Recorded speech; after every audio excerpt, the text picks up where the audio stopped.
This week I've chosen to review a cost-benefit analysis of electronic medical records in primary care, an article that was published in the American Journal of Medicine in 2003.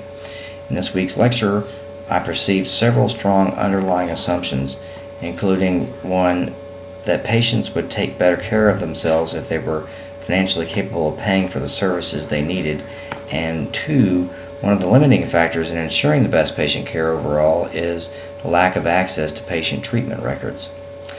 Well, electronic medical records obviously make universal access potentially possible, but again, my perception is that there is still some reluctance on the part of physicians to make that leap.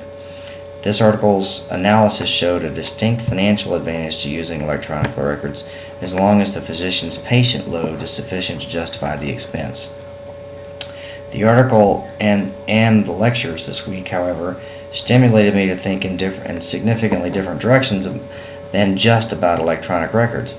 I can certainly imagine that there will be, if there isn't already, significant reluctance to creating a system that would hold everyone's medical treatment records and make them accessible to all medical treatment facilities in the United States.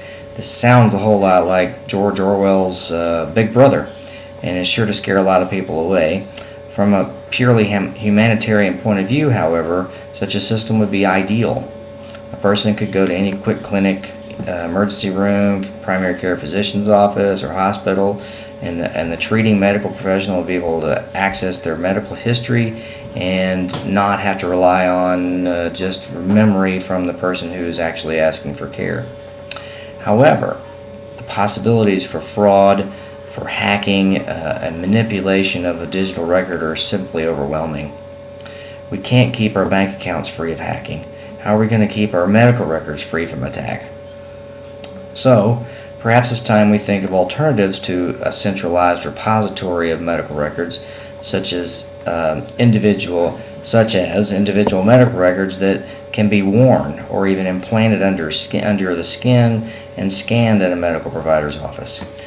This would provide some sense of security for individuals, while at the same time allowing us to literally carry all of our medical records with us all the time.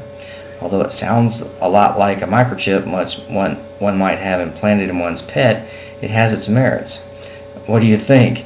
Would you like to have your medical record, your whole medical history implanted under your skin in a chip, and when you go to the doctor's office you simply have it scanned and the doctor knows exactly or the nurse practitioner or the physician's assistant or whoever it is, they can see your records, they know what's going on, they know what your treatment has been, it gets updated before you leave, you carry it with you.